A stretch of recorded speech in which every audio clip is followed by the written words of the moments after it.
All right, the recording has started, so we can get going now. All right, sweet. All right, everyone, and welcome back to GC Squared. It's our podcast show where we talk about comic books and video games and the power of friendship and whatever Kingdom Hearts is. It's a good And sometimes time. all four at once. And sometimes all four at once. Oh, we should do an episode where we do all four at once. Jeez, I don't even know how to go about it. It would be so cool. Like, oh, how would we go about that? Not sure. Things to think about. As always, I am joined by my good friend Garrett. Now, when Garrett isn't busy jumping in volcanoes, I guess, I don't know what you don't do. He is a content writer for video games. He's probably playing video games. He's probably doing a bunch of other things too, but go ahead and tell me a little bit about video games. You said earlier you had a lot to say this week. Oh yeah, there's a lot.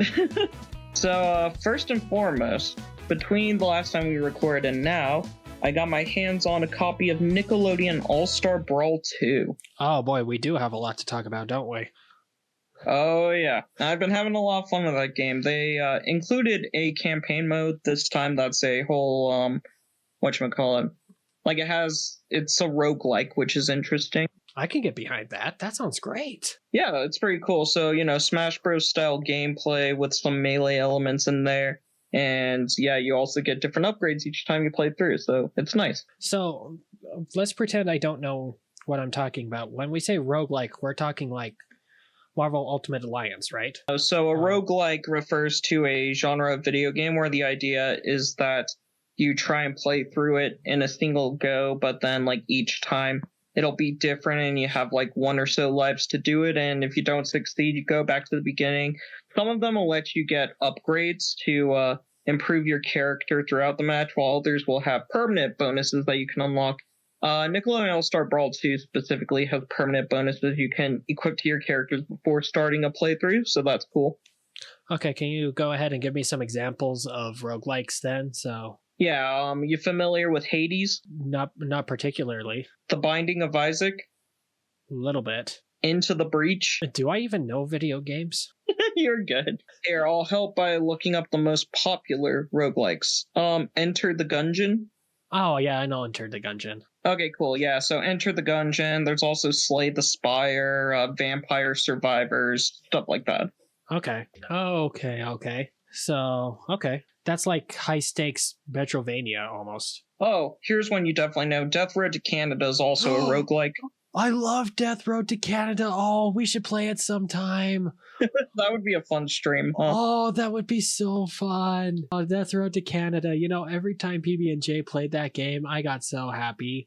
And now they don't do it anymore, at least not on YouTube, and it's not as fun. Oh, Death Road to Canada. Yeah, I don't know if I told you that the DLC characters have been confirmed for Nick All-Star Brawl 2. Oh, go ahead. Let me know. All right, so for the DLC characters, we got Mr. Krabs. Okay. We got Rocksteady from the Teenage Mutant Ninja Turtles. Solid. Do you know that one? Yeah, I know who Rocksteady is. All right, perfect, because that's more like 80s Ninja Turtles, so yeah. But then again, I know you read a lot of comic books, so yeah. Well, like Bebop and Rocksteady, they've been in everything up, like still a little bit at least. Like they were one of the 2 live action Turtles movies. They were main antagonists in it. I remember in the second one, Ooze, they had people that were kind of like Bebop and Rocksteady, but I'm not sure if they were actually supposed to be them. Oh, no, not... I think they were supposed to be Bebop and Rocksteady, but I'm talking about the new live action ones. The Michael Bay ones. Yeah, I haven't seen that one. Yeah, well, the second one had Bebop and Rocksteady in it. Okay, cool. Yeah. That's good to know.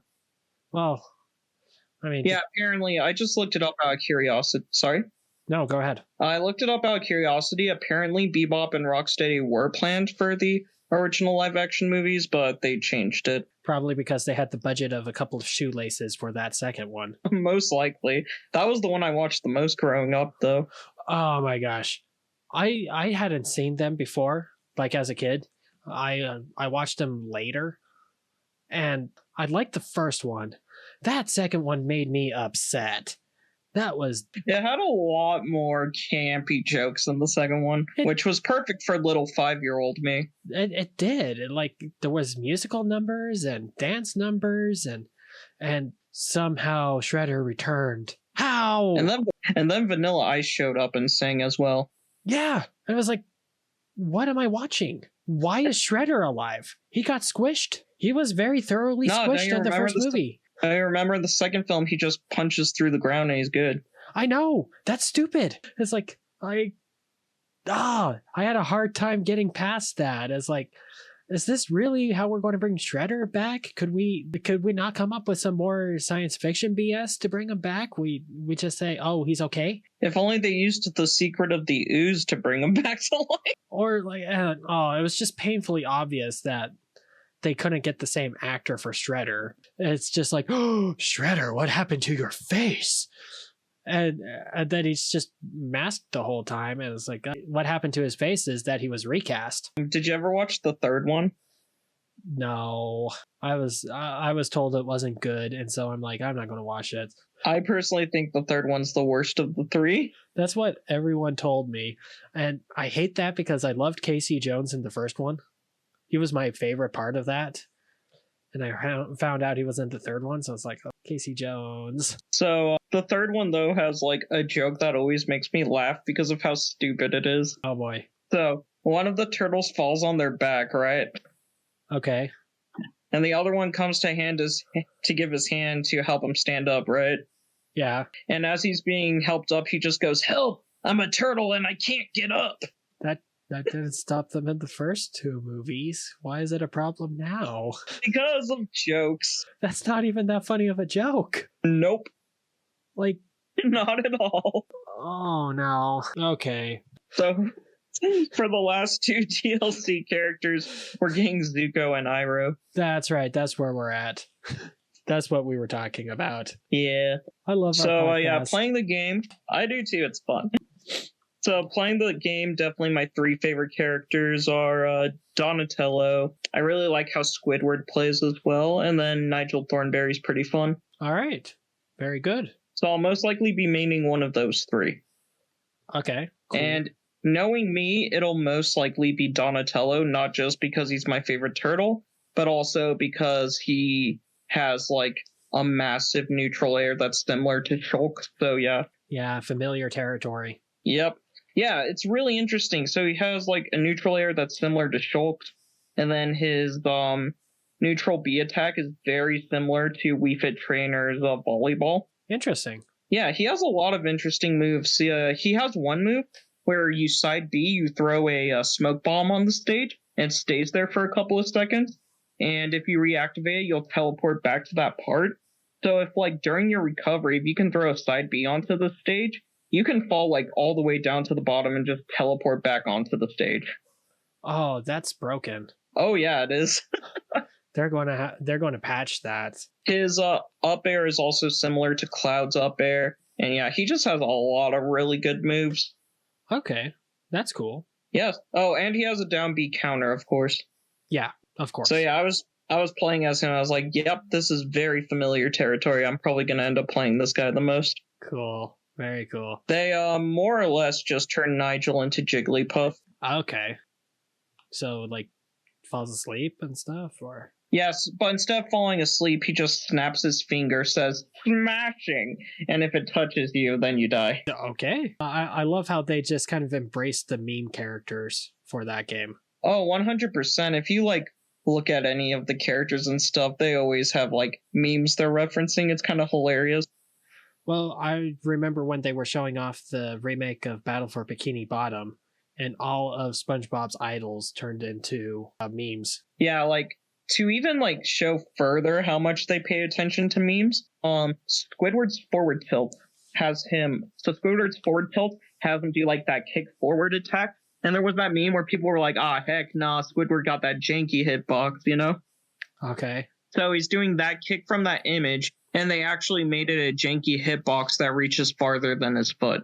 So they literally put that meme into the game. Or like people were memeing when Hugh Neutron was in the first game, all like his up smash needs to be him shouting "I will live" while holding up pie boxes and they did that. So yeah, the creators 100% embrace the memes when they create characters. Reminds me of when Multiverses was brand new and Shaggy was hilarious because Shaggy was all the memes. Oh yeah, they were like, yeah, we gotta give him that Ultra Instinct mode. Yeah. Or that one's pretty good, but like there was also like an end screen, I think it was either to a Scooby-Doo movie or a Mortal Kombat movie where Shaggy grabs a Scorpion by the neck and says, "Get over here." Yeah, I remember seeing that. I was like, haha, that's funny because Shaggy. Cool. So yeah, pretty fun game. It's a lot better than the first one, in my opinion. That's good to hear. That's one I might want to pick up then. Because, I don't know, I felt like it was really slow, the first one. Really? A lot of people felt like the first game was way too fast. Maybe it was the character I was playing as then. No, maybe... Who were you playing as? I was playing as Danny. Danny's about middle speed, I would say. The biggest thing, though, is what makes the game fast-paced was it had crazy long combos and also, like, wave dashing and stuff, so some of the movement was insane. Sounds like a hard game to really get into competitively. Yeah. They brought back that stuff in the second one, and they also brought, like, a slime meter. Oh, okay, you're gonna like this. So they brought a slime meter that functions pretty similarly to PlayStation All-Star. Okay. Yeah, so it fills up and you can use the special move, or you can use your meter to, like, cancel your knockback if you're about to die, or you can use it to cancel your light attacks into other attacks.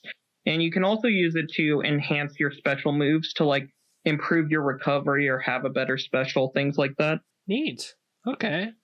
I can get behind that. That's cool. Oh, later you'll have to look... Sorry? I didn't say anything. Oh, okay. Later you'll have to look up, like, because instead of just alternate colors for characters, they full-on gave them each at least 4 costumes, with a few exceptions, of course. Okay. I like costumes. I'll have to look them up later. I'll do that. I'll see what's up. Yeah, for sure. There's some really cool ones in there. Like, with Danny Phantom, they have him, like, in a... like, as his evil version in the Ultimate Enemy movie. They also have, like, his video game version when he's in his ghost form in the video game world, stuff like that. Okay. Very cool. But here's the other thing. Yeah, so... Nickelodeon is cool, but if I couldn't get into Multiverses, could I really get into any fighting game? The issue with Multiverses was it was in beta, you know? Maybe. I still played the heck out of it, though. I miss it. I miss Multiverses. Yeah, I miss Multiverses as well. I miss when it was the cool thing. It was fun. Anyway. I agree. I really like... Sorry?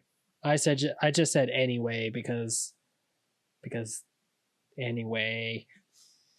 Yeah, we're also... let's see. I'm also excited because Super Mario RPG comes out tonight, like the remake.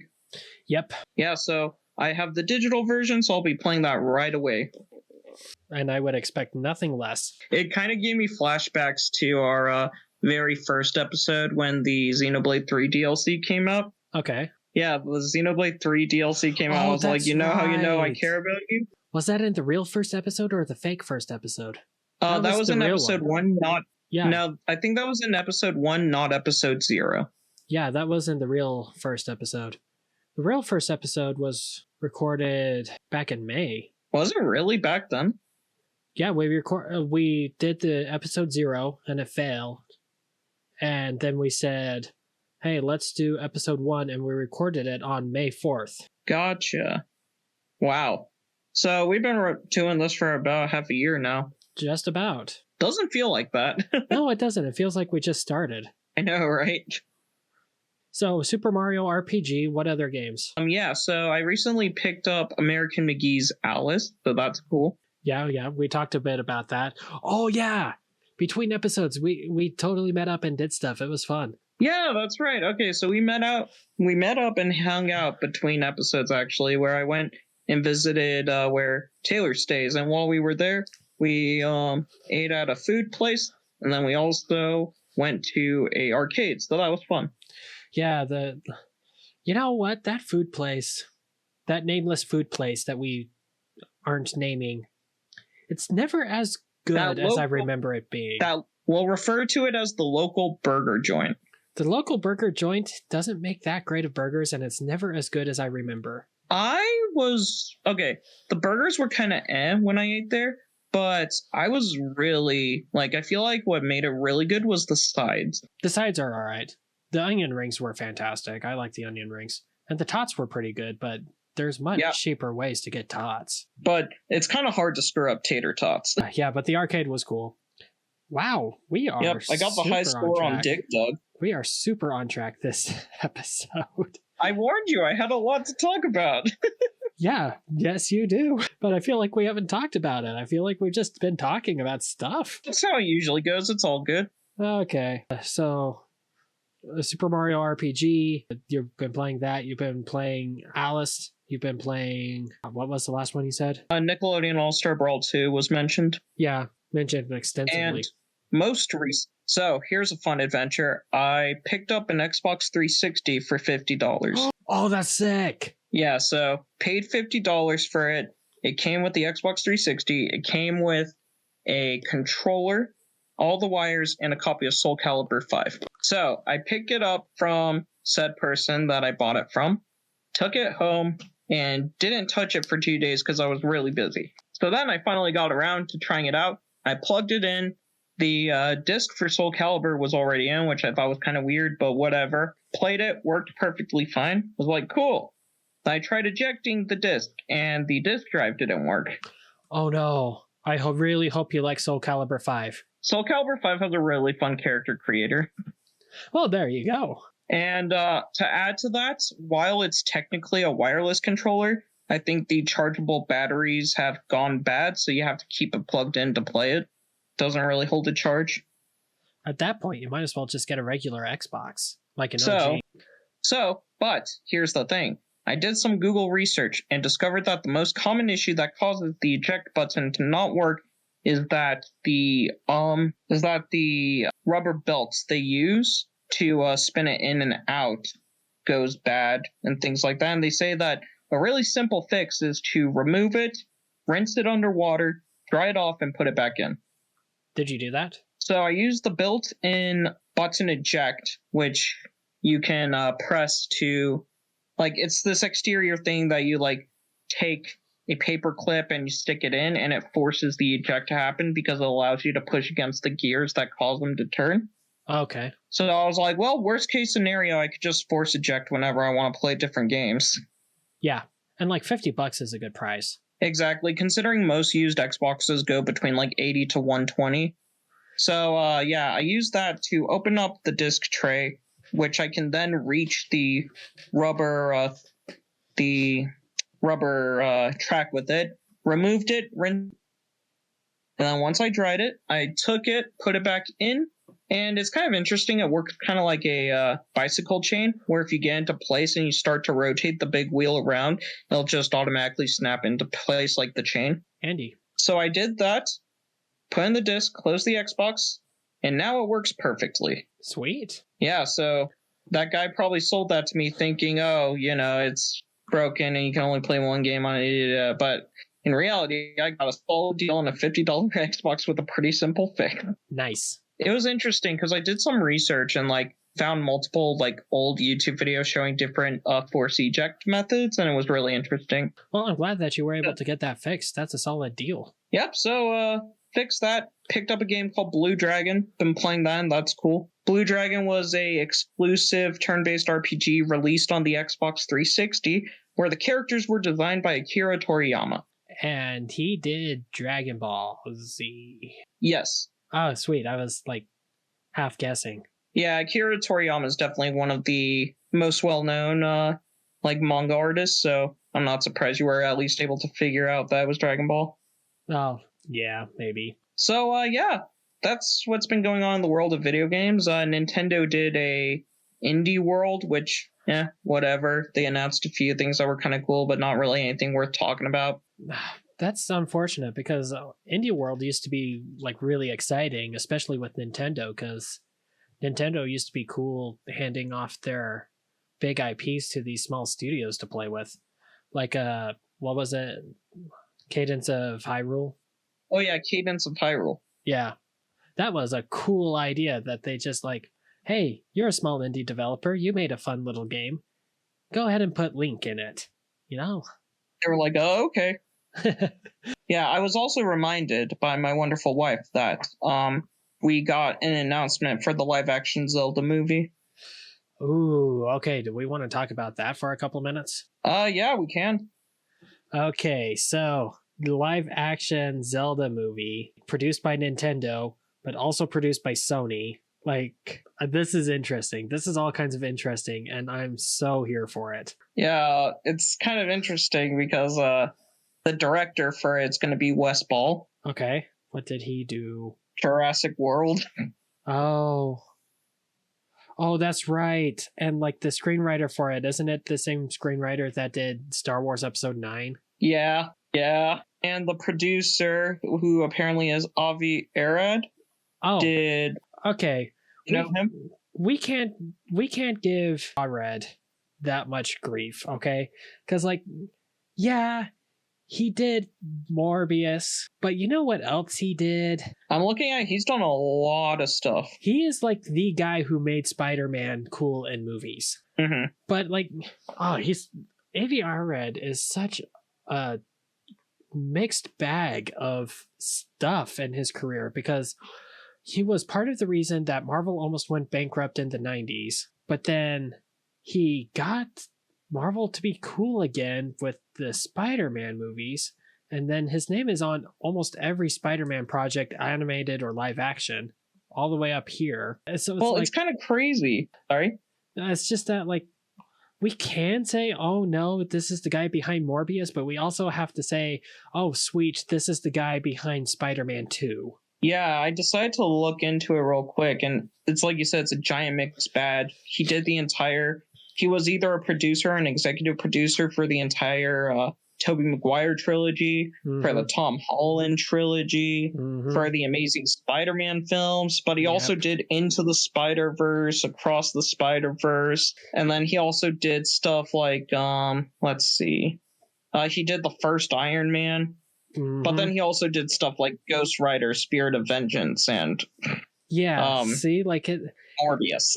It's hard to say if that's a bad choice, because it totally could be, or it could be the best choice ever made. I'm wondering. Sorry. It's just I've been seeing the memes for that. It's like, oh no, they got the writer of some bad movies, and they got the director of some bad movies, and the producer of some bad movies, but you're ignoring all the good movies. Yeah, but you can't make funny memes out of the good movies. No. Unless you do the SpongeBob meme. No, but it's like you said, he did Iron Man. That's not a bad movie. That's a really good movie. You could do the one SpongeBob meme where it's Patrick being like, oh, it's all these people that did, like, you know, Ghost Rider, Spirit of Vengeance and stuff, and then SpongeBob showing all the different diapers and, like, keeps escalating, showing, like, all the good stuff they've done. Yeah, it's exactly like that. Somebody needs to make that meme now. But, like, that's been his entire career. If you go back far enough, like, he also, like, Marvel Comics, he boomed them, like, really big in the early 90s, and then it crashed hard, and a big part of that was because Avi Arad was being a punk about it. So it's like, I don't know what to think about him. It looks like his journey being involved with Marvel projects began in 1994 with the Iron Man TV series. There was something to do with he had something to do with Toy Biz before then, though, and Toy Biz, I don't know anything about these directors. I don't know. He's a big mixed bag. So it could. I want to believe that that's a good thing for the Zelda movies. Like the Zelda movie, yeah, it has a weird director and weird writer, but the producer is sometimes really good. And frankly, like, what a statement. When it comes to like Jurassic World, the problem with Jurassic World wasn't the directing. The problem with Jurassic World was that it was just so cash grabby. But then they even referenced how cash grabby it was within the movie itself. Like the new genetic dinosaur that they made that's meant to invoke all the feelings of seeing a T-Rex, but is also sponsored by Verizon. And stuff, and it's bigger and it's scarier. That's exactly what Jurassic World is trying to be. I don't know. Someone pointed that out, that Jurassic World itself is a very self-aware movie of exactly what it is. It's a corporate cash grab to hang on to nostalgia. And once they pointed out that that's what the movie is about, it completely changed my view of it. Okay, that makes sense. I've never seen that film, so I'm just not sure. Oh, really? You should give it a shot. It might resonate with you, actually. Yeah, funny enough, the only Jurassic Park movie I've seen is the very first one. Dude, for real? Yeah, no joke. We're going to have to like sit down and watch some bad dinosaur movies. Well, I guess I know what we're doing next time you and I are in each other's town. Yeah, probably not that. Yeah, we'll be watching the Five Nights at Freddy's movie. The one with Nicolas Cage in it. Oh no, you're thinking of Willy's Wonder World. The real Five Nights at Freddy's movie. Shows the banana splits. I haven't seen either of them, so there you go. Either movie.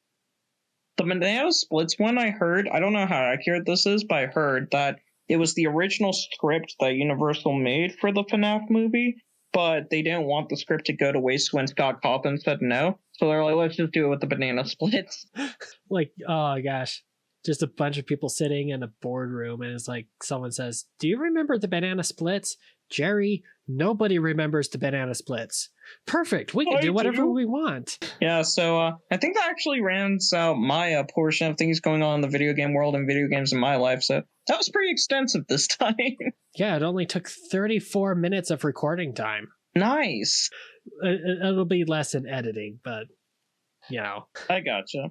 So, with that being said, though, when Taylor isn't busy hopping into space and somehow managing to swim through it and returning to Earth, he's usually doing stuff involving comics or videos or movies. So, Taylor, why don't you tell us about the world of comics? Okay, so in my world of comics, I picked up a Doctor Who comic, which is weird. I haven't done that for years. Oh. But here's the thing, like, I got really caught up in the fact that David Tennant is coming back as the 14th Doctor. Yeah, that's pretty cool. Like, when I got back from my mission, Doctor Who just barely finished its 50th anniversary, and my sister was really, really into it. And she's like, "Taylor, you gotta see this Doctor Who thing that's going on. It's super cool." I'm like, okay, I'll sit down and I'll watch it. First one I watched was the 50th anniversary special.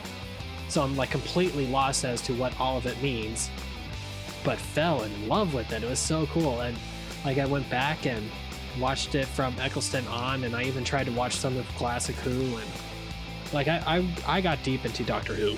And okay. Then I dropped it, and they announced that David Tennant was coming back, and it's like all that excitement that I lost, like some of it started to come back. Okay.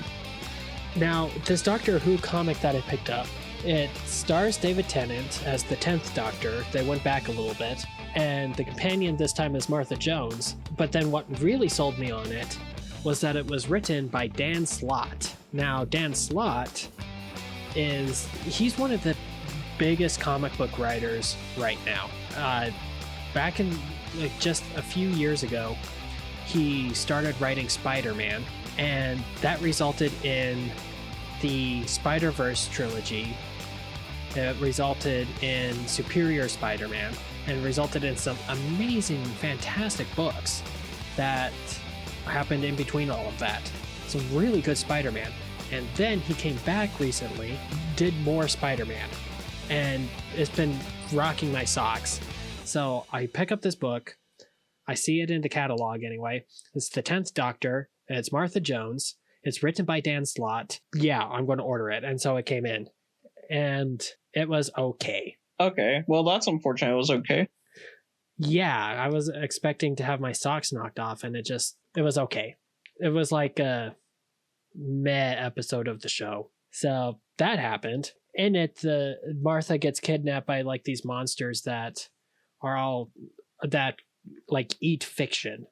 So Martha shows up, she gets kidnapped by these aliens and has to tell a fictional story about the Doctor doing stuff. And then the Doctor shows up and is like, suckers. Turns out that fictional story actually happened.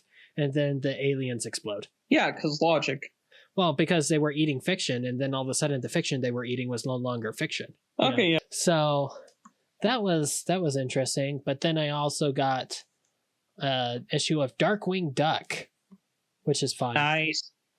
They started this series a while back, and it's been really fun. It's like more episodes of the classic show, but serialized. It's an ongoing story, so that's really nice to see. There's plenty of references to episodes of the show. There's plenty of references to characters, and yeah, pretty decent book. If you like Darkwing Duck, if you like the cartoon, the comic is a no-brainer. You got to pick it up. Okay, cool. I sat down and realized my Batman collection was oddly lacking of very important stories. Such as what? I don't have Hush. It's weird I don't have Hush. And it's okay, I don't have Hush either. It's weird I don't have Under the Red Hood. Oh, okay, that's one I do know. You probably know Hush as well. Well, the only reason... The art in it is extremely famous. It's drawn by Jim Lee, who was the guy behind Superman for Tomorrow, if you remember that discussion. Back in the comics and video games we don't like episode. Oh, right. Right. So it's fantastic art. It's a great Batman story. I don't have Hush. But today I picked up Under the Red Hood, so I'll finally get to sit down and read that and feel better about myself. Looking at Hush, the main villain looks vaguely familiar, and that's pretty much it. Okay. Well, that's super weird. But it's kind of like for Superman for Tomorrow, where a lot of stock art that would be used for merchandise and t-shirts and whatever else was art from Hush. So okay, gotcha. You've probably seen panels of it before, just in passing, and don't realize it, is what I would be willing to bet. Most likely. And the only reason why I know Under the Red Hood is because I saw the movie. Such a good movie. They tried adapting Hush into it was really good. They tried to make Hush a movie, and it just wasn't as good. It's unfortunate. There's very few times where the movie is as good as the comic anyway. I liked the Batman Ninja film. Really? Yeah, but you gotta keep in mind I'm very casual, so it was just very entertaining for me. I was bored to tears. Really? I didn't like Batman Ninja. I was trying to watch it, and it's just like, is this what we're really going to give me? Is this the big ninja story that we've been hinting at for a full year? It's not that good. I don't know. It didn't strike a chord with me, I guess, which is fine. I'll be honest. I wasn't really paying attention to the story, but I was very impressed and very much enjoyed the visual aspects of it and the fight scenes. Maybe I've noticed that when it comes to superhero stories, oddly enough, there's like a threshold of wackiness that I'm okay accepting. And there's the big final battle where everybody has mechs and everyone is fighting on top of mechs. Yeah, that was awesome. That was too much for me. It's like what we're saying is that standard Batman from a standard Batman universe showed up here and now he has a giant mech. Why? I felt like a weird disconnect to me. Yeah, but Roger Craig Smith played Batman. And I'm sure he had fun. Do you know who that is? No, I can't place him. Sonic the Hedgehog. I take it all back. That's the best Batman movie we've ever gotten. I know, right?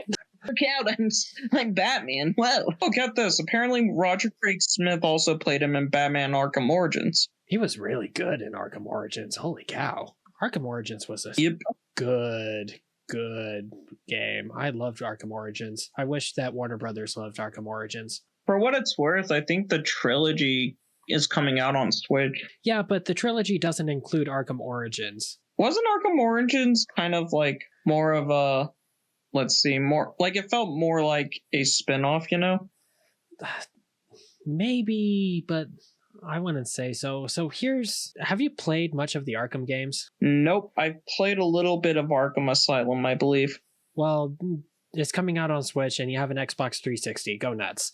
So the Arkham Asylum started everything, and it was a very straightforward Metroidvania. Then Arkham City, which had Metroidvania elements to it, but was very much your moving towards your open world exploration game. Then Arkham Knight was just a straight up open world game. The problem with Arkham Origins is that it was trying to bridge the release gap between City and Knight, and then but it used the same engine as City, and it used all of the same stuff from City, so it didn't really add anything new gameplay wise. But it added a ton to the story of what the Arkham games were trying to say.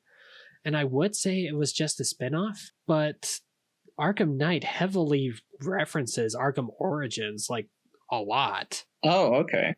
Like late end game spoilers, I guess, for a 9-year-old game, which is still getting updates. They just announced that they're adding a new costume when the re-release comes out for Switch. Oh, okay. They're adding the costume from the Batman. That's pretty cool. You know what? Real quick, since I now have a PC that can handle it, I'll just add the Arkham games to my wish list. Yeah, I mean, just they go on sale, and you can get the trilogy for $5, and you can get Origins for $5, which they're worth $10. They're honestly, I would still pay full price for Arkham Knight. It looks that good. It plays that good. People are still finding new ways to exploit the systems in it, like within the game's parameters. They're not even just breaking it. They're just playing the game the way it's supposed to and finding new ways to do it. It's a I actually heard that game. Okay, well, I added Arkham Asylum and Arkham Origins to my wish list. That way I'll be informed when they go on sale, which will most likely also include a sale for the other 2 games. Well, you can get the Arkham Trilogy bundle, and that will save you a couple of pennies right now. Like, I bet you if you look up the bundle, it's $5. Well, right now it's $60 for everything. Oh, you're getting ripped off on the PlayStation Store. It's $5 for the 3 games. Holy crap. Yeah, this is for Steam. If any of you out there have not played the Arkham games, you literally would not notice the dent in your budget. Go get the Arkham games. I can look at the sales history real quick, see what that usually happens with PC. You can just look at sales histories? Yeah, you can go online and people keep track of the sales histories for games, like letting you know when they go on sale for how much, stuff like that. So it's not Steam that's keeping track, it's people. Yeah, it's usually through Deku Deals is the best place to find it. Yeah, no, dirt cheap. Dirt cheap, those games. Oh, wait, scratch that. Deku Deals is specifically for Switch. I gotta look up other ones. Here it is. IsThereAnyDeal.com. Yeah, so it looks like the games regularly go on sale for like $5 during the Christmas seasons. Yep, $5. Well, there we go. During like summer sales, it's always included in every sale PlayStation does. Okay. So get these games. They're so good. They're fantastic. They're very much worth your time. It's dark. It's gritty. Kevin Conroy is Batman, and all is right in the world. Well, there you go. Let's see. Is there anything else related to comic book news that is worth bringing up? Well, maybe not. Well, that's reassuring. Well, there was a movie I wanted to bring up. I was thinking of it earlier, but I forget what it was. What say we hop into the topic? Okay, sounds good to me. Except you were about to say something interesting, I feel like. Yeah, apparently a game came out today that I just found out about because it randomly got recommended to me on Steam called Small Saga that looks hilarious. Small Saga? Yeah, it's like a 16-bit style RPG where you play as little rodents. But what makes it hilarious is like looking at the characters and their weapons. So like, for example, you have you have one of the rodents with like a life-size pocket knife that they're using as a claymore, and like another one using a cut-in-half pencil as like a staff, and the last one's a wizard who uses a lighter as his like fire. Okay. So that's just hilarious. That's a good thing I'm not into PC gaming. I would be broke, and I would have a billion games, and I will have not played any. Fair enough. Yeah. So this is the game's description, by the way. Beneath the streets of London, an angry mouse seeks revenge against the god who stole his tail. An epic RPG of miniature proportions, and it seems the god he's talking about is a cat. Oh, I can dig it. That's pretty sweet, actually. Yeah. Oh, there was one thing I did want to mention. Did you know about Arkham Asylum's anti-piracy method? I didn't. Oh. I might have heard of it at some point, but what is it? Okay, so piracy was a big issue during this time period because Xbox 360, since it was a standard CD disc, was very easy to pirate. Okay. So, if the game detected that you were playing a pirated copy, Batman's glide move would not work. Oh yeah, I've heard of that. It gets you so pretty far into the game, but it essentially turns the game into a demo. Yeah, more or less. Yeah, so it was funny though, because I heard there was one situation where a guy went online and he was all like, how do I get past this, like talking to the creator, it's like, I can't get past this part in Arkham Asylum. Whenever I try to use my glide move, it just doesn't work. What am I doing wrong? Is there something wrong with my game? And apparently the creators respond with, there's nothing wrong with your game's code. There's just something wrong with your moral code. Oh no! You got okay. The team that worked on Arkham Asylum, that sounded like a ton of fun because they were a very small group. It was only like 20 to 30 people who made that game happen. Oh wow!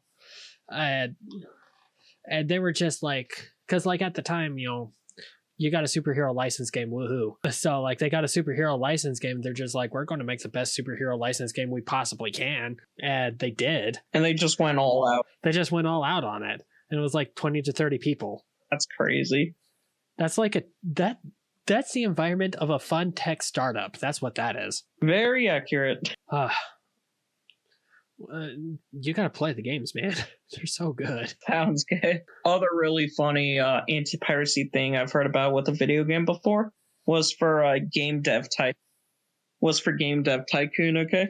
Okay. So in that game, once you reach a certain point, what'll happen is like if you're pirating the game or the game detects you're pirating it, it says, "Oh no, it seems that people are starting to pirate your game." So because of that, you're not getting as many. Hello. And then no matter what you do, more and more people will start to pirate more and more of your games to the point where you can never win because you'll go bankrupt from piracy. Oh no.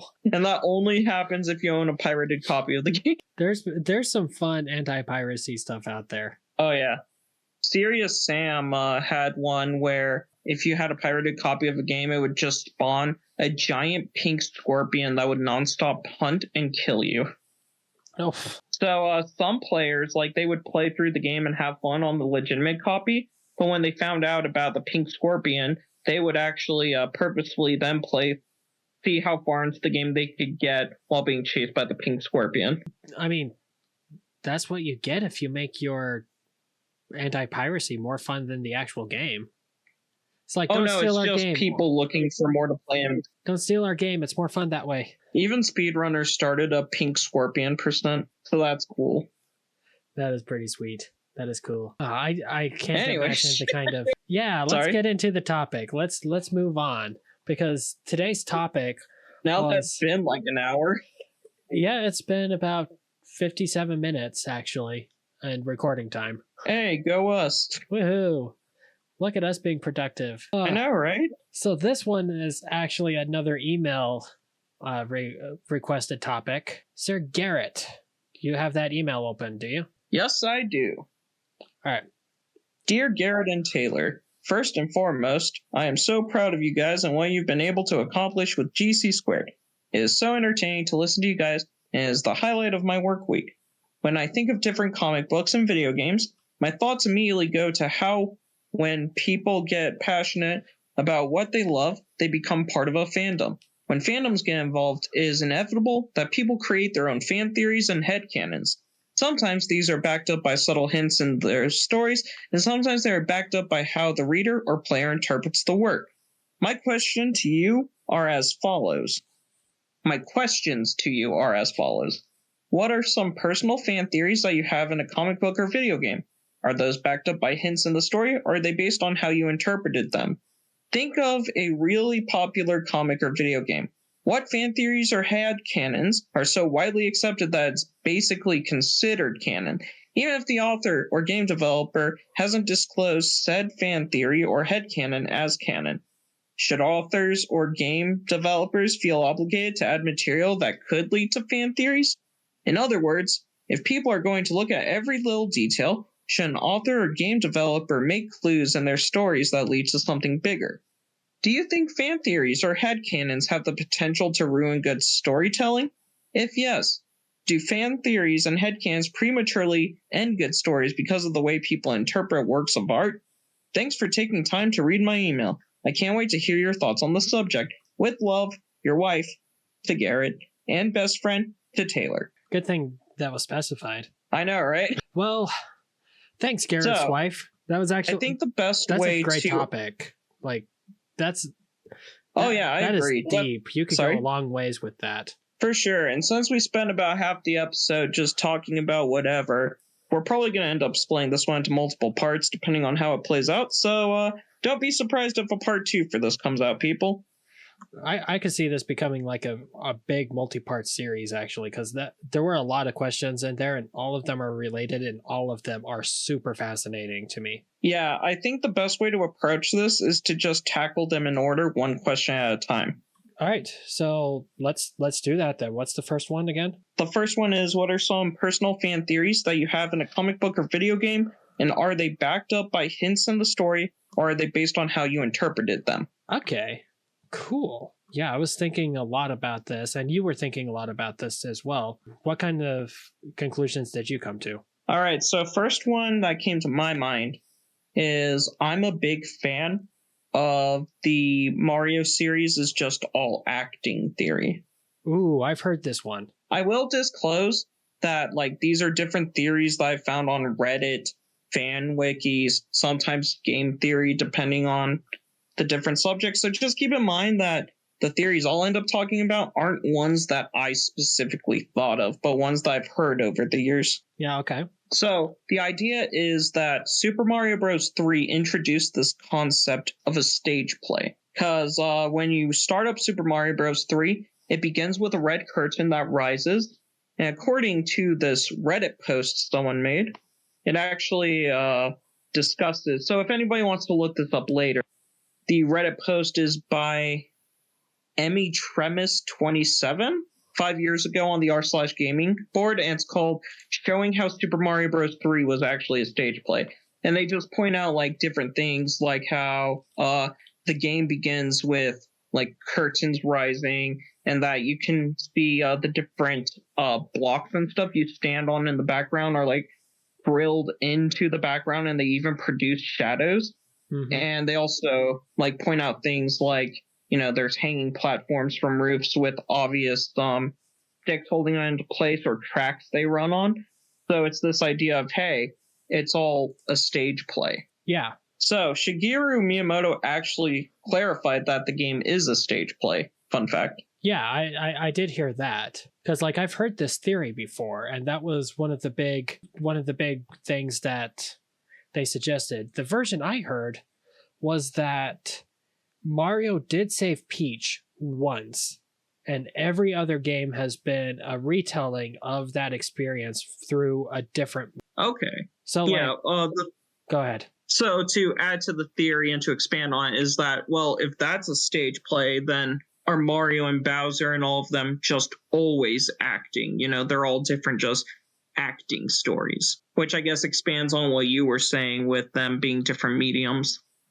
Well, like someone suggested that Mario 64, since Lakitu is following you around with a camera, that's them filming a TV show version of that one time Mario saved Peach. Okay. And like another thing that further supports this theory is the fact that you see Mario and Bowser chilling and doing different stuff together over the years. Like they'll go kart racing or playing golf together or play basketball together, you know? Yeah.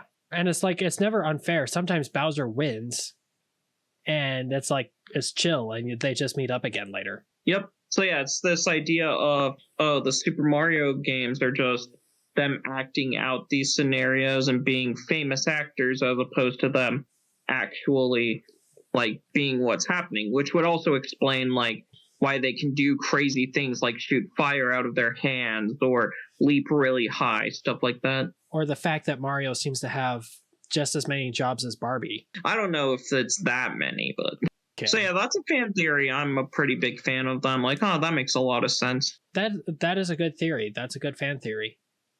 That's a good game theory. Oh, Oh, neat. So how do you think that affects the way that you enjoy Mario games? I'll be honest, it doesn't particularly impact the way I enjoy Mario games because I've never been focused on the stories for Mario games. I just play them to have fun. Sure, and that's how Nintendo wants it to be. Or at least how Shigeru wants it to be. I think it depends because the RPG games tend to sometimes have deeper stories, but just all depends. A lot of them are very comedy driven as well. Yeah. Well, I mean, Mario as a concept kind of lends itself to comedy, right? Like, it's a play on the guy saves the princess, but it's kind of bonkers along the way. Yeah, fair enough. There is a lot of crazy stuff that happens in the Mario games. Like, you don't really second guess, like, the crazy power-ups and stuff. And even when they tried to explain them in the movie, like, the explanation was paper thin, but you know, oh yeah, we still took it. It's like, oh, okay, in this world power-ups exist, whatever. Power-ups exist and they just do whatever BS you want them to do. Exactly. No rhyme or reason to it. This one turns you into cat. Ready to go. This one makes you able to throw boomerangs. You couldn't throw a boomerang before, but now you can. Now you can. If Mario showed up in the Mushroom Kingdom and had his own boomerang, the boomerang would cease to work. Oh. I love how in Mario Party 2, if you go to the Western-inspired land, everybody has cork guns. It's great. That's the Red Dead Redemption sequel I want to see. So whoever wins has a duel against Bowser, right? Yeah. Where they draw cork guns at the same time and shoot them. However, Bowser's too tall and shoots way over their head. That's because Bowser is an accomplished comedy actor, according to this theory. Exactly. So, of course, a lot of the time he would be portrayed as incompetent. Right, because that's kind of his bit. Mm-hmm. Well, what about you? You got any comic book theories? Yeah, okay.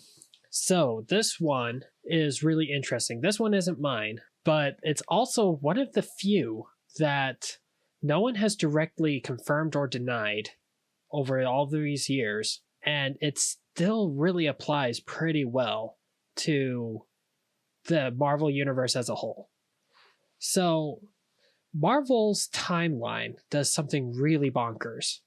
Okay? It follows real-world history for years and years and years and years. And then sometime in like the late 60s and early 70s, like somewhere around that time, it started rubber banding, where characters stopped aging in real time all of a sudden, and time kind of like events moved forward, but time didn't. Okay. And people have been trying to figure out like what's up with that. How come Captain America was very clearly in the 40s, but then resurrected in the 60s, but time just keeps on moving forward. He's been thawed out longer than he's been on ice, but he still talks about how he was in ice for decades, and that time continues to like expand. Like he's been in ice longer and longer and longer as time goes on. Sometime around the time when Marvel stopped following real world history, Franklin Richards and Susan Storm had their child. Yeah. Franklin Richards. Reed Richards and I've Susan heard about Storm. him. He is a psychic, and at one point, Professor X did state that he was potentially the most powerful mutant to ever be born. Yeah, I've heard about him. Isn't it something like he has the power to, like, if he doesn't want you to exist, you no longer exist type deal?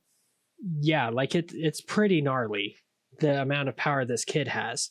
So the theory is that once Franklin Richards reached a certain age, he didn't want the Marvel Universe to continue aging. He didn't want it to continue to move forward because he liked the way it was. He liked hanging out with Uncle Spider-Man. He liked the way that his family was together. He liked being 10 years old. And so just willed the Marvel Universe to stop aging. Okay, interesting.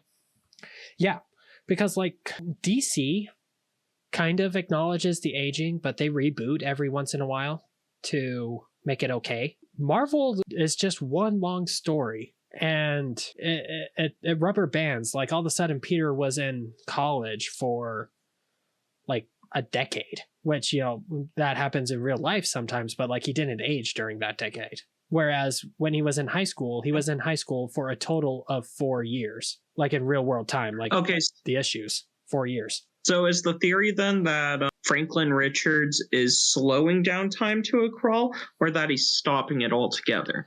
He's stopping it altogether, but as he wills certain characters to progress forward, that's how people progress in the Marvel universe, and that's also how they regress. Okay. So like, if he just doesn't want things to keep moving forward, he just stops it. And that's been the theory as to how Marvel's strange rubber banding timeline works. Interesting. It's how Spider-Man is able to make his debut on the Ed Sullivan Show and the Tonight Show with Jimmy Kimmel at the same time. Because like, that happens in canon.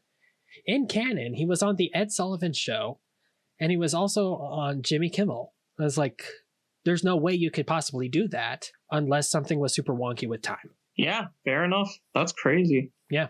And is that one that's like, well, I guess that's a question for the next part, so never mind, I'll hold off. Well, like, it's not something I actively think about when I'm reading comics, right? Like, I'm not reading a comic book from the 90s and it's like, Spider-Man is just barely out of college here. Like, he will be in 30 years. Thanks, Franklin. No, it's just an explanation if you want everything to make sense. Okay. Yeah, that's fair. Well, that's a lot of the times what these fan theories are about. It's about things making sense, Yeah. So with that in mind, is that kind of the purpose of fan theories, is to fill plot holes?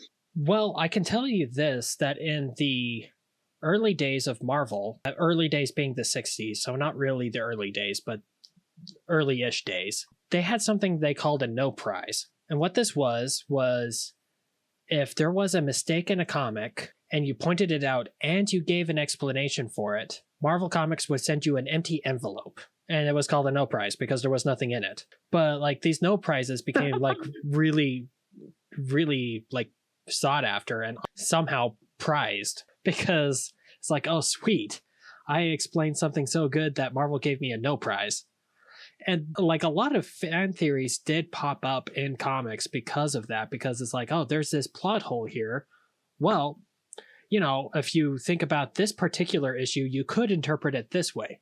And then they present that, they like write a letter and saying, hey, this is it. And then Stan says, good job, here's a no prize, leave us alone. So at least in comic books, it does fill a plot hole. And if you're going back to the Mario thing, why in the world would they make a stage play version of Mario's adventure against Bowser? Why would they do that if it wasn't because everything was staged? Like, yeah, because it would seem to be in bad... Sorry? No, go ahead, please. It would seem to be in bad taste if they did just one stage play based on the traumatic event of Princess Peach being kidnapped, and it's like, oh, we do this once. Also, the kidnappings happen all the time. So, like, in a way, it adds some kind of logic to the Mario universe to say, oh, it happened once, everything is a stage, everything is played out for entertainment. Bowser is an actor. It provides explanations for why Mario would let Bowser go go-karting with them, even though Princess Peach is there too. Right, and why Princess Peach doesn't like have a traumatic breakdown every time she plays golf with Bowser. Also, like, for example, in a new Super Mario Bros. On the DS, Bowser flat out turns into Dry Bowser in that game by getting his skin burned off in lava. So it's like, why does he have his skin in later games if that wasn't just a cool CGI effect in a video or something? I'm imagining like this lab of overworked toads who are just doing all of these special effects. It's like, I want to go home. I've been working on Bowser. No. Yeah, Toadsworth, all this grief. It's like, no, you signed a contract. You've taken your salary. Now you will earn it. Now work 80 hours. It's like, and what we don't see is that there's like a whole bunch of like controversy over the studio that's making all of these Mario reenactments because they're overworking their employees. And Mario's actor's real name is Chris Pratt. Yeah. Oh no. Okay. Gotta go back to a previous topic real quick because this is important. Okay. We were talking about casting for the Legend of Zelda movie, right? Yeah, barely. Yeah. Well, I mean, okay, rephrase. I was talking with my wife and sister-in-law a while back about potential casting, and we came up with the best actor to play Ganondorf. It better be Antonio Banderas because that's the only real pick. I actually chose Gerard Butler. Gerard Butler would be all right. I just feel like Gerard Butler has a face that looks like Ganondorf, you know? Yeah, but he doesn't have like the silky smooth voice that makes me like, you know what? Maybe Ganon's right. What? The silky smooth voice that goes, Doria! Come on. Mario's voice doesn't go, woohoo! So if we can break Mario canon, we can break any canon we want. For context, I said for a long time that if they were to do a voice cast, the only voice I would want for Ganondorf would be Antonio Banderas. See, voice casting, I feel like Antonio Banderas would be a great choice. But I wonder if there's other actors we're not considering. Like, because I know you and I have had this discussion off of the podcast before, where a lot of times it's kind of better to choose like non-famous actors to play live action versions, because it's easier to apply that idea of disbelief, you know? Yeah, but, you know, based off of the casting for the Mario movie, I'm telling you, we're going to see an announcement here soon that Tom Holland is Link. I'm calling it now. They're going to say, hey, and now playing Link, Tom Holland. They are going to choose some friggin' big name actor like that, aren't they? Yeah, and it's going to be some young heartthrob. If it was the 90s, they would have gotten Leonardo DiCaprio. True. Like, the guy was... the Ocarina of Time Link was already based off of him. My sister-in-law said she wants Tingle to be played by Danny DeVito. Danny DeVito. He's a good actor, but I just can't unsee Danny DeVito. Except when he was the Penguin. That's a good point, is like, Danny DeVito, I don't look at him and imagine him playing a character. I look at him and imagine him just playing Danny DeVito, yeah, he's just Danny DeVito to me. Except for when he's the Penguin. Like, because even with, like, Matilda or, like, with the Jumanji film, I just see Danny DeVito. Yeah. Yeah. Well, the Jumanji film is not a great example of good casting. Like, it's fun casting, but The Rock is only The Rock. And Jack Black is only Jack Black. They're not really good chameleons. They stand out. Yeah, I get what you mean. They're supposed to be like stand-ins for the characters playing as them. Yeah, but like, I don't know. Anyway, I got us sidetracked. A little bit. We were talking about fan theories. Yes. So, was there more you want to add about to the? Oh gosh, what's his name? It's not Richard Reed. It's Franklin Reed. There we go. No, Franklin Richards. His last name is Richards. Oh, that's what it is. Franklin Richards. Yeah, Reed is his dad's first name. That's Mr. Fantastic. Right. I totally didn't get the names mixed up at all. That's okay. I mean, it's just the Fantastic Four. They haven't done much lately. It's just a freaking whatchamacallit. Oh, dang it. It's just alliteration like they do with all of the Marvel characters. Yeah, well, that was Stan doing his thing. Yep. So now that's basically the theory, is that Franklin Richards is just stopping time. That's it. Okay. Go ahead. Let's move on. Okay, so another one I've heard is, have you heard the Pokemon War theory? Oh, I have heard of the Pokemon War theory. Yeah, that's that entire theory. Sorry? That's the one where, like, between Pokemon Go and all the other games, things went really bad. Well, it's the theory that Red and Blue is the after effect of, like, a war that had recently happened. Yeah. And the root of that theory is the fact that you have Lieutenant Surge, who's I believe the third Pokemon gym leader in the first gen. And he actually flat out references a war where he says in the English version of Red and Blue, according to the fantheory.fandom.com article for it, electric Pokemon saved me during the war. Oh. And there's a lot of things that match up that would make a lot of sense with it. For example, there's not many adult men in the Kanto region. There's very few of them. A lot of the times it's children running out and about doing stuff. True. When you do see men, it tends to be like members of Team Rocket who are part of an illegal organization or like gym leaders. Yes. So the idea being is you don't see many men because they all died during a war. There you go. That makes a lot of sense. And after all, how could Surge be a lieutenant if he wasn't in the army at some point or in the military? Right. Like there would have to be a military, but you don't see a whole lot of standing military anywhere in the Pokemon games. No, there's not really military at all. All we get is like officers, and then we get the bad team for the game. Yeah, but they're usually just like some punk gang, right? Mm-hmm. Yeah. So yeah, that's an interesting theory I've heard before that I was like, that's kind of cool. I'm not sure if I flat out believe it, but it's a cool theory that I think is worth mentioning. No, that's a good theory. The way I heard it was that the war happened when the three factions that you choose at the beginning of Pokemon Go finally came to a head. And we're like, you know what? I'm kind of sick of you. And then they started fighting, and it was between those three factions. Oh, okay. I hadn't heard that version before. Yeah, which is why, like, you had all of these just tons and tons of Pokemon trainers, a lot of them significantly older than 10. Because the character you play as in Pokemon Go is not 10 years old. Yeah, very clearly not.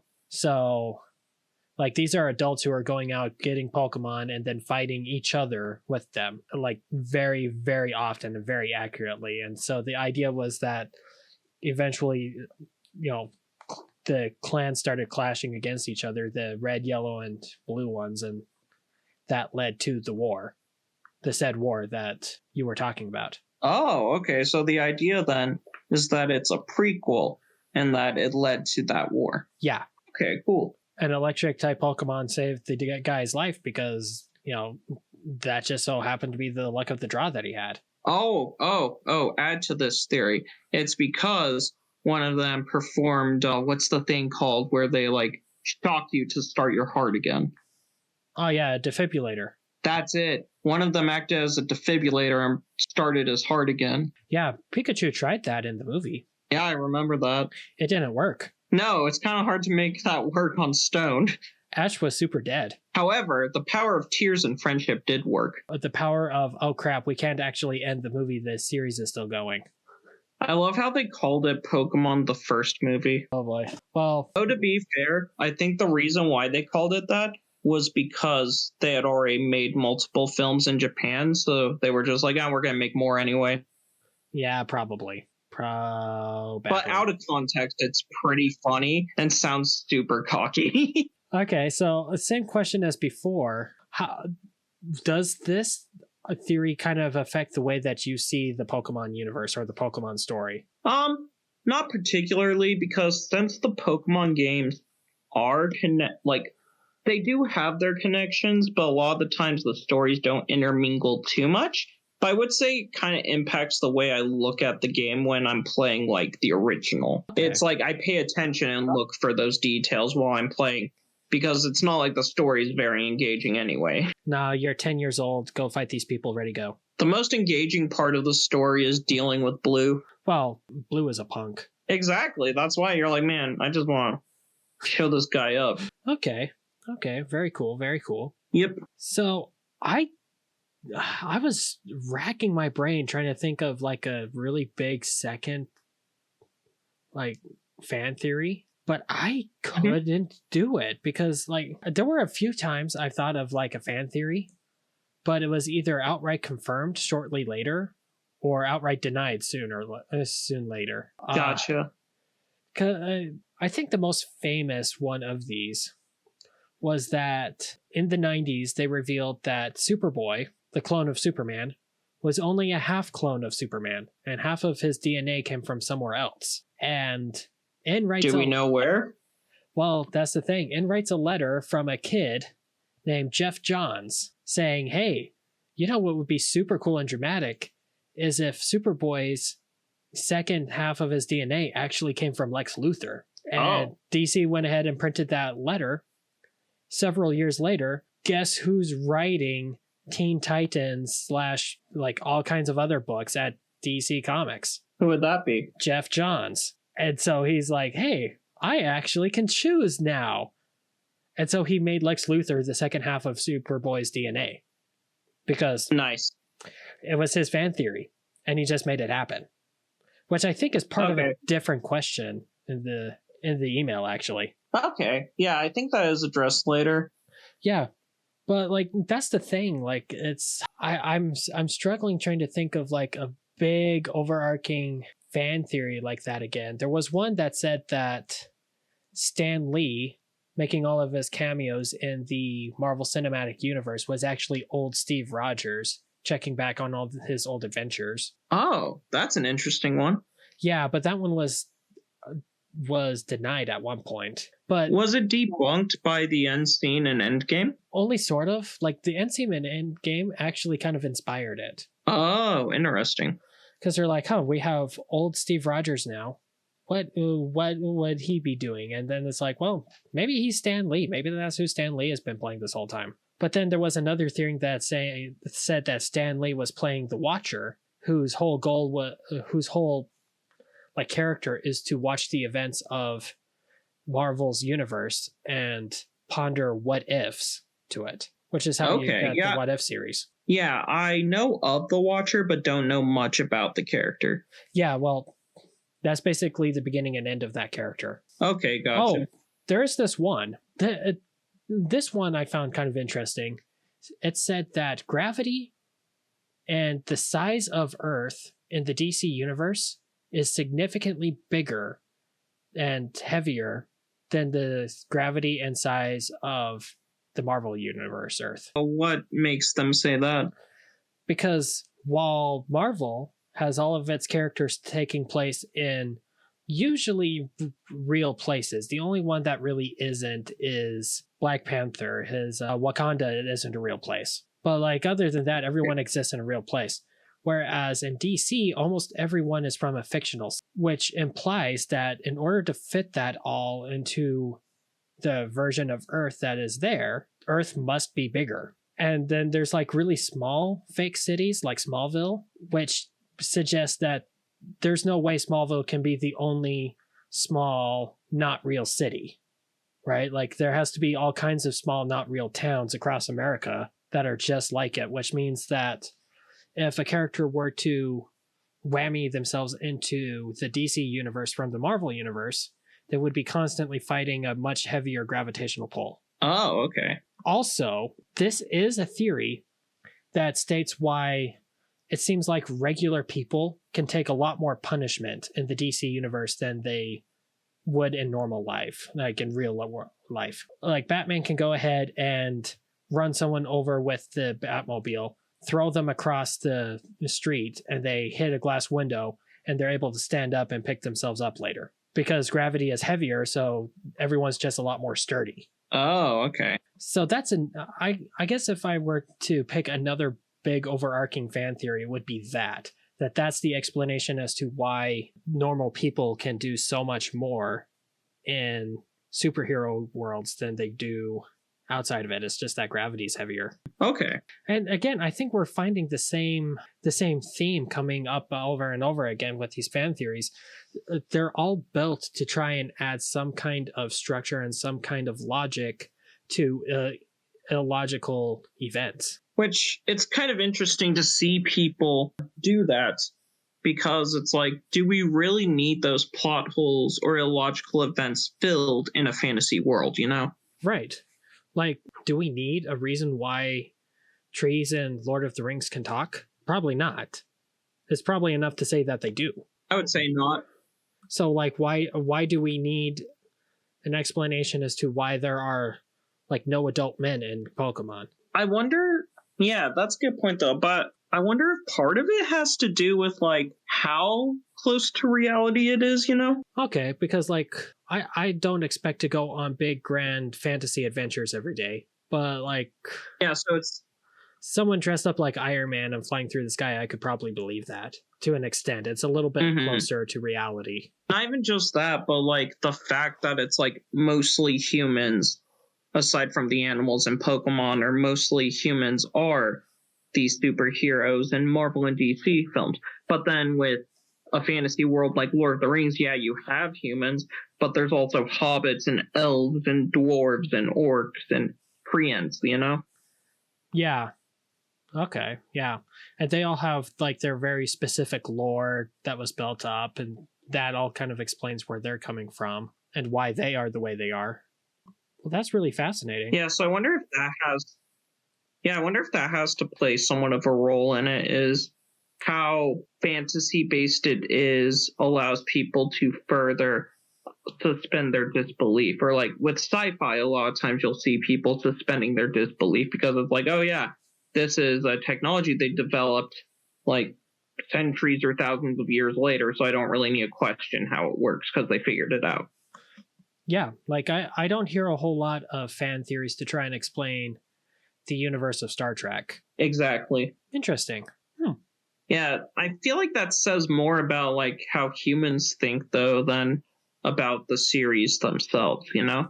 Yeah, like we crave some sense of normalcy until we reach like a threshold. Like there's a fantasy threshold we have to cross before we stop trying to logic it out. I mean, we saw the opposite happen with you when we were talking about Batman Ninja. We did. Yeah. Because like the fantasy elements, you found that a lot more enjoyable, but this for me it's like it was a little bit too outlandish for my taste for Batman, and it didn't feel like it fit. Wow, we've come full circle. Exactly. Yeah, it's pretty interesting. So, yeah, we have about 15-ish, 20-ish minutes of recording time left. Do you think that's enough time to move on to the next question, or do we have more discussion we can pull out of this for 20 minutes? I mean, I could discuss the other one I prepared, and if you have anything else you want to talk about, then we could wrap it up. That's right, you have a third one. Okay, cool. Go ahead. So, third one, you ready for this? Yes, I am ready. Go ahead. Okay, Five Nights at Freddy's theory. Oh boy, there's a ton of those, and they all come from one guy. True. Have you ever heard the... How familiar are you with the FNAF timeline? Somebody got bit in the 80s, and then somebody got a job later. Like, that's about all I got. Oh no, I don't know if I can explain all this then. Oh boy. So, there was a game that came out after the sixth game called Ultimate Custom Night, okay?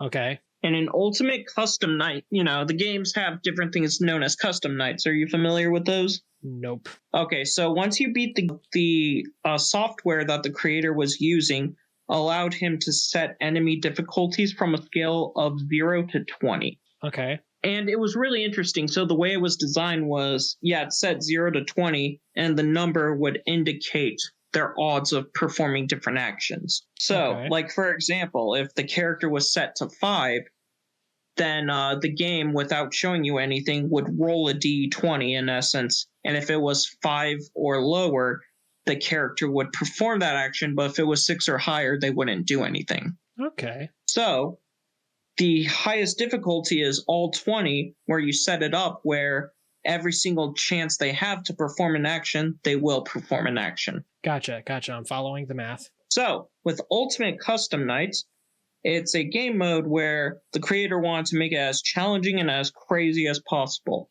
So you could have up to 50 animatronics attacking you at once. Goodness. Yep. It was so complex and so difficult, they had to add like a bunch of different hotkeys to the keyboard you could use. Oh, there you go. Yeah, so anyway, during this Ultimate Custom Night, people thought it was just for fun.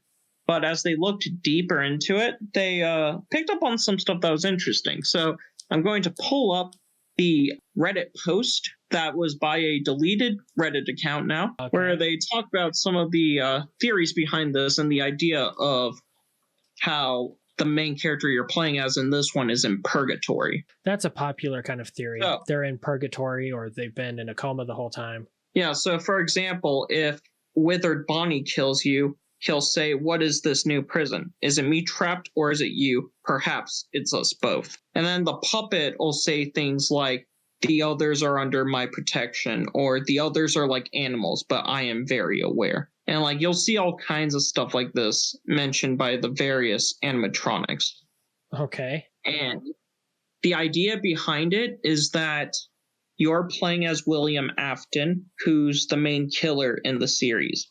And when he finally died at the end of Five Nights at Freddy's 6, he's now in this purgatory state where he's in essence being tortured and forever suffering for his sins by being forced to deal with the animatronics he created. I'm very sorry, actually. I got like a little bit distracted by that with that last sentence. Could you please repeat? Oh yeah, sure thing. So the main villain of the series is a guy named William Afton, okay? Okay, William Afton. William Afton.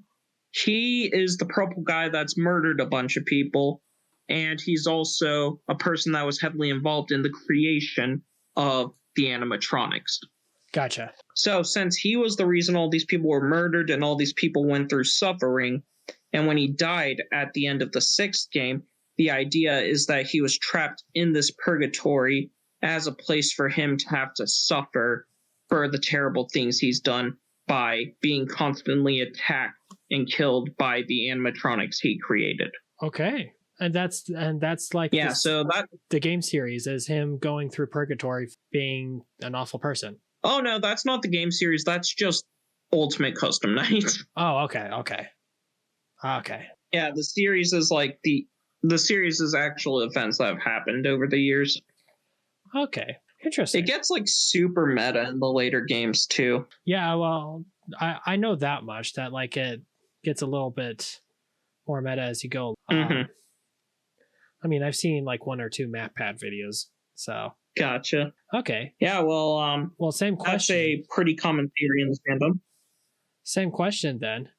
Does that affect the way you see FNAF? I would say not really, because FNAF was built on people making theories over the years, so it doesn't really affect the way I view FNAF, because it's always been this idea of coming up with theories, considering different theories, so the fandom has always kind of had that mindset, so I wouldn't say it really affects how we look at it, because it's always been there. I see.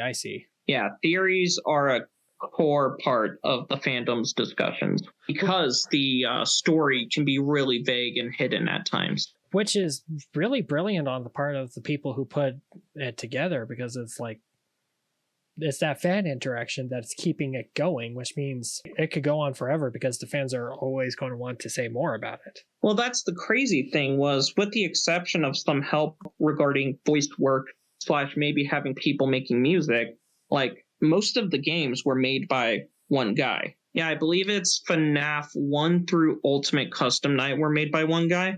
Then from then on, he kind of passed the torch. So it was like giving it to a studio to keep making games.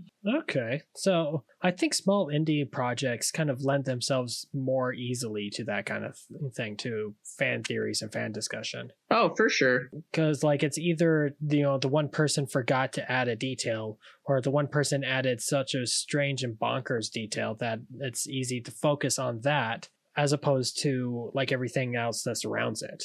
Mm-hmm. Yeah, it's really interesting because like he did a really good job in the first game of hiding like hints and clues to the overarching story. Like, for example, you don't know like what happened. You don't even know why the animatronics are working the way they do, but if you look deeper into it, you learn that they're in essence controlled by the souls of these children that were killed there. And the reason that happened was because the person who murdered them, William Afton, which we didn't know his name at the time, he was hiding their bodies inside of the animatronics. Oh, gosh. Yeah, so the police didn't find them because of that, and that caused, in essence, their souls to fuse with the animatronics, which is the actual reason why they come to life at night. And you can think about that every time you go to Chuck E. Cheese. Yay! Did you ever see the Chuck E. Cheese ads involving FNAF? I didn't. Oh my gosh. Okay, so this last Halloween, they did some like FNAF parody for their advertising. Let me see if I can find it. Oh gosh. So I do have a third fan theory if we want, just FYI. Okay, cool. Yeah, okay, so get this. What they did was they called it Five Nights of Fun. Oh boy. And it was October 9th to October 13th. And it had them like all in Halloween outfits, and it says, now showing Chuck E. Cheese. Special appearance by everyone's favorite purple guy, Mr. Munt. Oh. Well, it's cool that Chuck E. Cheese became self-aware enough to be okay with what FNAF was saying. Exactly. Because, like, that's the kind of thing where I could see, like, a big corporate entity getting really upset. Yeah, but they were like, you know what? People already associate with us, and it's not, like, official or anything like that, so why not hop into it for fun's sake? Well, another, like, big, small indie-developed game that kind of went viral for a second was, what was it called? Bendy? Oh, Bendy and the Ink Machine. Yeah, Bendy and the Ink Machine. And a lot of people were like, ooh, this is going to get shut down by Disney real quick. Well, that's the thing, is that it's different enough where it's not really going to get striked, you know? Yeah, exactly. And I'm of the opinion it wasn't actually based off of Disney. I think it was based off of the Max Fleischer studio, which made... Oh, okay. They were the ones who were behind, like, Betty Boop and Popeye. Was that Well, it Max makes Fleischer? sense. I think it was Well, Max Fleischer. all of those, like, Popeye and Betty Boop and Mickey Mouse during that time, they were all under the rubber hose style, you know? So it was just emulating the cartoon style of that time period. Right, like, the style wasn't owned by any one person. It's just since Disney lasted so long, we kind of associate the style with their old cartoons. Exactly, and animatronics aren't owned by Chuck E. Cheese, so, like, you know. Yeah, I mean, so many other people use them. Mm-hmm. Even Disney uses animatronics. Even Disney. Oh, dude, that would be a cool FNAF game. They should do that where it's like a big theme park. They kind of did that sort of with Five Nights at Freddy's Security Breach, but not quite. But yeah, a big theme park version where it's like just entirely a theme park could be pretty cool as well. And it was like an open world survival horror rather than like management. Well, funny you should mention that. Have you ever looked at Security Breach? No. Okay, Security Breach was like a big budget game where you explore an entire thing called the Pizzaplex, which is like this giant building, and you free roam in 3D and first person. Neat. Yep. I expect my royalty check for coming up with that idea just now. For something that happened way before you mentioned it. Yes, gimme. Oh, okay. I also remember inventing the Doritos Locos Taco before I knew it was a thing. Nice. I was just like, oh, taco shells could be Doritos. That'd be awesome. And then it's like, oh yeah, Taco Bell does that. Oh, man. So, you have a theory you'd like to mention? Yeah. So, this one, I forgot entirely about this one, but then remembered that, like, this is a big discussion. Have you heard of the Batman book, The Killing Joke? I've heard of it. Okay. So, basic premise of it is that Batman realizes that he's kind of stuck in this stalemate against the Joker, and it's going to end with somebody dying. Okay. The Joker breaks out of Arkham Asylum, as he does. And that's kind of his thing. And he finds Barbara Gordon and shoots her and gross, mature stuff and takes photos. And then he kidnaps Commissioner Gordon and takes him to like this funhouse theme park that the Joker somehow bought legally, but is doing a bunch of illegal stuff at because he just did, and puts Gordon through like a gauntlet with the intent to prove that with one bad day, the sanest person could become insane. Okay. Now, the end of the book, spoilers for like a book that came out in 1988. The end of the book, Commissioner Gordon is fine. Like he doesn't go insane. He's shown all of the pictures. He's shown what happened to Barbara. He's put through the ringer, and he's fine. Batman shows up, saves him, and Commissioner Gordon says, Batman, I need you to bring in the Joker, but I need it done by the book. And so Batman says, okay. Batman doesn't say anything to it, actually. And he chases after the Joker. When he finds the Joker tells a joke, and he and Batman both share a laugh. And then the camera pans away. But in the last couple of panels, Batman is the only one left laughing. Now, the theory is that Batman kills the Joker at the end of this book. And there's a lot of evidence to say that he did, in that the discussion he has with the Joker at the very beginning, when he's talking about how one of them is going to end up having to kill the other in order for the stalemate to end. Mm-hmm. And there's a lot of panels where it's written by Alan Moore, and Alan Moore is meticulous in his writing. He's very specific with everything he does. There's a lot of panels where it focuses on Batman's hands. And the last panel that we see Batman and the Joker at, Batman and the Joker are silhouetted, and it looks like Batman is placing his hand on Joker's shoulder. It could also look like he's putting his hands around Joker's neck. Oh, okay. There's also a brief panel right before it where Batman seemingly might have maybe been stabbed with Joker poison. Okay. So a lot of people have been going back and forth, and it's been a big discussion. Does Batman kill the Joker at the end of The Killing Joke? And is this the actual canonical end of the Batman series? Is this book from 1988 where Batman finally breaks and kills the Joker after everything he did in the book? Mm-hmm. At the same time, the Batman books did continue onwards, and the Joker was in later books. At the same time, later on, they did reveal that there were multiple people who took on the moniker of the Joker. Oh, okay.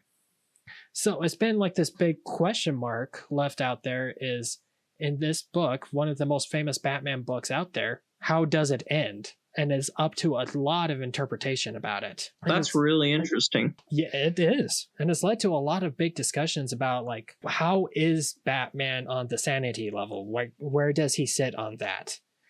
And, like, what would be the real aftermath of this book had he killed the Joker? Or does Batman die as well? And they tried to adapt this into an animated movie. The movie's not very good. The movie's actually really bad. Okay. Because The Killing Joke isn't a long book. It's not, you couldn't make that into a feature-length movie. But even in the movie, they tried really hard to keep the ending vague.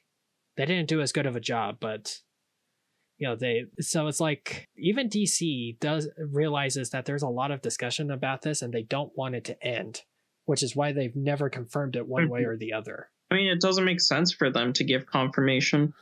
No, like, it honestly wouldn't. But, like, at the same time, The Killing Joke is canon.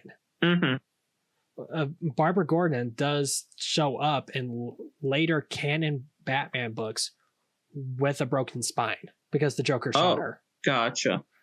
Like, she takes on the name Oracle and is literally the girl in the chair for Batman. So The Killing Joke had to have happened, but then Joker is still alive, but is he? It's a whole thing. Dang. Yeah. Yeah, that's a crazy one. And like you said, it's left just vague enough, you know? Just vague enough. Like, you could interpret it either way. And as far as, like, my enjoyment of Batman, it's not had an interesting effect on it. Because it's like, I knew that The Killing Joke had to happen, but I have to pick a side if I'm going to keep reading Batman stories. I have to decide, is this the ending of Batman, or does it continue onward? And the fact that DC reboots itself occasionally means that you could have your cake and eat it too. Yeah. But, like, I don't know. It's an interesting thought. It's like, where exactly does this one fit? Yeah, and it's also wondering, like, how do I phrase this? There's also the idea that, like, it could also potentially be that, like, stories that are written later happened maybe before The Killing Joke. Some of them definitely, yeah. You could definitely say that about some of them. But then there's some that, like, it really couldn't. Like, anytime Barbara Gordon is in a wheelchair, you have to acknowledge that this event, or at least an extremely similar event, happened. Okay. So, there you go. That's my third theory that I think about occasionally. There you go. All right, so I think we've definitely hit the end of our time here. So I guess the only question that's left to ask is, do you have any wise words of wisdom? Oh, snap. Guess it's my turn. I don't know how we determine these turns. I think it's just whoever asks first. That's more or less what it is. There's no consistency to it. No, there isn't. It's not like I bothered to keep track of who said it last, you know?